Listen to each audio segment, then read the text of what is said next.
எல்லாருக்கும் வணக்கம். சுதந்திரத்திற்கு முன்பும் 1930 முதல் அதற்கு பின்பும் இயற்றப்பட்ட 44 மத்திய தொழிலாளர் சட்டங்களில் 15 சட்டங்கள் நீக்கப்பட்டு எஞ்சிய 29 சட்டங்கள் அமலில் இருந்த நிலையில் அவை 4 சட்ட தொகுப்புகளாக தற்போது மாற்றப்பட்டிருக்கின்றன. தொழிலாளர் துறை பொதுப்பட்டியலில் இருந்தாலும் இந்த சட்டங்கள் மூலம் மாநில அரசுகளின் அதிகாரம் குறைக்கப்பட்டு நடுவண் அரசிடம் அதிகாரம் குவிக்கப்படுவதாக விமர்சனங்கள் எழுந்திருக்கின்றன.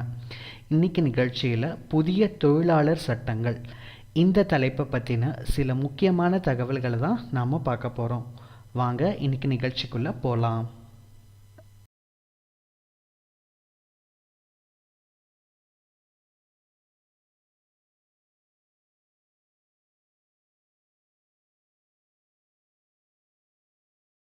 குறைந்தபட்ச ஊதியத்தை கணக்கிடும் முறையில் தொழிலாளர்களின் சத்துணவு மற்றும் இதர தேவைகளுக்கான அளவீடுகள் சந்தை நிலவரத்திற்கு ஏற்ப இல்லாமல் குறைக்கப்பட்டுள்ளன.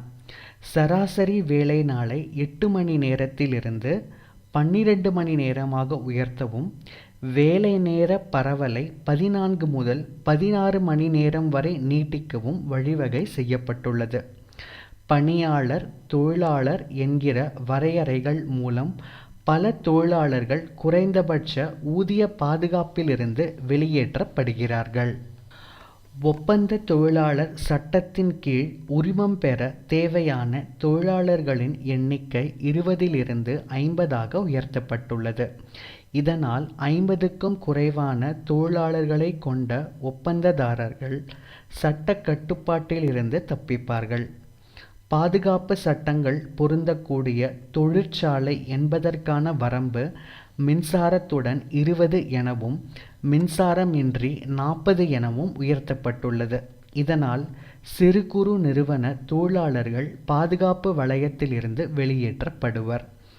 பெண்களை இரவு பணிகளில் ஈடுபடுத்த அனுமதிக்கும் அதே வேளையில் அவர்களுக்கான போக்குவரத்து மற்றும் பாதுகாப்பு வசதிகளை வழங்குவது முதலாளிகளின் விருப்பத்திற்கு விடப்பட்டுள்ளது. நிரந்தர தொழிலாளர்களுக்கு பதிலாக குறிப்பிட்ட காலத்திற்கு மட்டும் தொழிலாளர்களை ஒப்பந்த அடிப்படையில் பணியமர்த்தும் முறை சட்டப்பூர்வமாக்கப்படுகிறது. இதனால் பணி பாதுகாப்பு கேள்விக்குறியாகும். தொழிலாளர்கள் வேலை நிறுத்தம் செய்வதற்கு 14 நாட்களுக்கு முன்னதாக அறிவிப்பது என்கிற நடைமுறை 60 நாட்கள் முன்பாக என மாற்றப்பட்டிருக்கிறது. 300 தொழிலாளர்கள் வரை உள்ள நிறுவனங்கள் அரசின் அனுமதியின்றி ஆட்குறைப்பு செய்யவும் அல்லது நிறுவனத்தை மூடவும் இச்சட்டம் அனுமதிக்கிறது. 300 தொழிலாளர்கள் முன்பு இந்த எண்ணிக்கை 100 இருந்தது. அதாவது 100 தொழிலாளர்கள் வரை உள்ள நிறுவனங்கள் அரசின் அனுமதியின்றி ஆட்குறைப்பு செய்யவும் நிறுவனத்தை மூடவும் முன்பிருந்த சட்டம் அனுமதித்த நிலையில் இப்போது அந்த தொழிலாளர் எண்ணிக்கை 100 300 உயர்த்தப்பட்டுள்ளது. தொழிலாளர்கள் ஒன்றிணைந்து சங்கம் அமைப்பதையும் நிர்வாகத்துடன் பேரம் பேசுவதையும் இச்சட்டங்கள் கடினமாக்கி உள்ளன. தமிழ்நாடு போன்ற மாநிலங்களில் சிறப்பாக செயல்படும் அமைப்புசாரா தொழிலாளர் நல வாரியங்களின் அதிகாரங்களையும் நிதியையும் நடுவண் அரசு எடுத்துக்கொள்ளும் அபாயம் உள்ளது. முறைசாரா அல்லது அமைப்புசாரா தொழிலாளர்களுக்கு சமூக பாதுகாப்பு திட்டங்கள் உரிமையாக இல்லாமல் அரசின் விருப்பத்துக்கு உட்பட்டவையாக மாற்றப்பட்டுள்ளன. 20க்கும் குறைவான தொழிலாளர்கள் உள்ள நிறுவனங்கள் வருங்கால வைப்பு நிதி திட்டத்திலிருந்து தாங்களாகவே விலகிக் கொள்ளும் வசதி அறிமுகப்படுத்தப்பட்டுள்ளது. தொழிலாளர் சட்டங்களை மீறும் முதலாளிகள் மீது முன்பு குற்றவியல் நடவடிக்கை எடுக்க முடியும். ஆனால் புதிய சட்டங்களில் பெரும்பாலான மீறல்களுக்கு அபராதம், அதாவது ஃபைன் மட்டுமே விதிக்கப்படும். சிறை தண்டனை போன்ற கடுமையான நடவடிக்கைகள் பெருமளவு குறைக்கப்பட்டுள்ளன.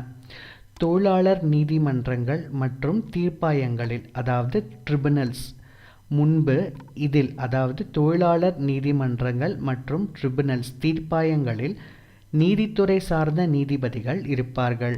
புதிய சட்டத்தின்படி நிர்வாகத்துறை அதிகாரிகள் நியமிக்கப்படலாம். இது தீர்ப்புகளின் சுதந்திரத்தன்மையை பாதிக்கும். மாதம் ரூபாய் 18,000க்கு மேல் ஊதியம் பெறும் ஒருவர் வேறு மாநிலத்தில் வேலை செய்தாலும் அவர் புலம்பெயர் தொழிலாளராக கருதப்பட மாட்டார். இதனால் அவருக்கு சட்ட பாதுகாப்பு கிடைக்காது.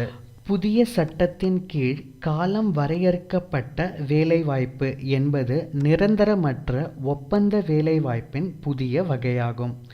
இது சட்டப்பூர்வ அங்கீகாரம் பெறுவது தொழிலாளர் வர்க்கத்தின் பணி பாதுகாப்பை நேரடியாக பாதிக்கிறது.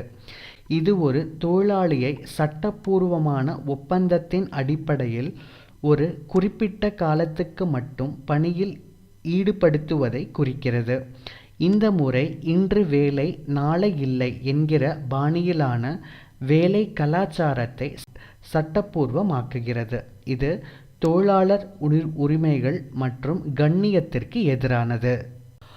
ஒப்பந்த காலம் முடிந்த பிறகு அந்த ஒப்பந்தத்தை புதுப்பிக்காமல் விடுவிப்பது அல்லது பணியில் இருந்து நீக்குவது என்பது பணி நீக்கமாக கருதப்படாது.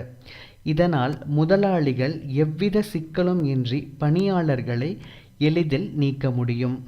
இதன்படி பணியமர்த்தப்படுபவர்கள் அதே வேலையை செய்யும் நிரந்தர தொழிலாளர்களுக்கு உரிய அதே ஊதியம், படிகள், பிற சட்டப்பூர்வ சலுகைகளை பெறுவார்கள் என்று சட்டம் கூறுகிறது. 1 வருட ஒப்பந்த காலத்தை முடித்தாலும் அவர்களுக்கு பணிக்கொடை பெற உரிமை ஆகியவை அவர்களுக்கு சலுகை போல் சொல்லப்பட்டுள்ளது. ஆனால் பணியில் இருந்து நீக்கப்படும் சூழல் அல்லது ஒப்பந்தம் புதுப்பிக்கப்படாத அச்சுறுத்தல் நிலையானதாக இருப்பதால் தொழிலாளர்கள் குறைந்த ஊதியம் அல்லது மோசமான பணிச்சூழல் போன்ற பிரச்சனைகளை எழுப்ப தயங்குவார்கள். தொழிலாளர்களை நிறுவனங்கள் நீக்குவதற்கும் நிறுவனங்களை மூடுவதற்கும் அரசின் அனுமதியை பெறுவதற்கான வரம்பை உயர்த்தி ஆள் குறைப்பு நடைமுறையை புதிய சட்டங்கள் எளிமையாக்கி உள்ளன. தொழிலாளர் உறவுகள் சட்ட தொகுப்பின் கீழ் ஒரு நிறுவனம் ஆள் குறைப்பு அல்லது தற்காலிக பணி நீக்கம் அல்லது நிறுவனத்தை மூடுவதற்கான அரசின் அனுமதியை பெற விண்ணப்பிக்க வேண்டிய தொழிலாளர்களின் எண்ணிக்கை 100லிருந்து 300ஆக உயர்த்தப்பட்டுள்ளது.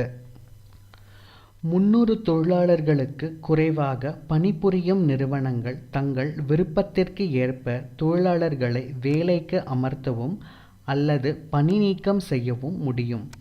இந்த 4 சட்டங்களும் நவம்பர் 21, 2025 முதல் நாடு முழுவதும் அமலுக்கு வந்ததாக நடுவண் அரசு அறிவித்துள்ளது. நாடு முழுவதும் தொழிற்சங்கங்கள் இவற்றை கடுமையாக எதிர்த்து வருகின்றன.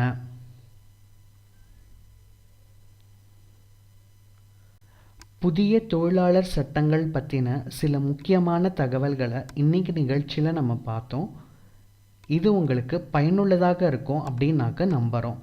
இந்த காணொளியை உங்கள் உற்றார், உறவினர்கள், நண்பர்கள் எல்லாருக்கும் பகிர்ந்துக்கோங்க. என்னோட சேனலை சப்ஸ்கிரைபும் பண்ணுங்கள். மீண்டும் அடுத்த நிகழ்ச்சியில் சந்திக்கலாம். நன்றி, வணக்கம்.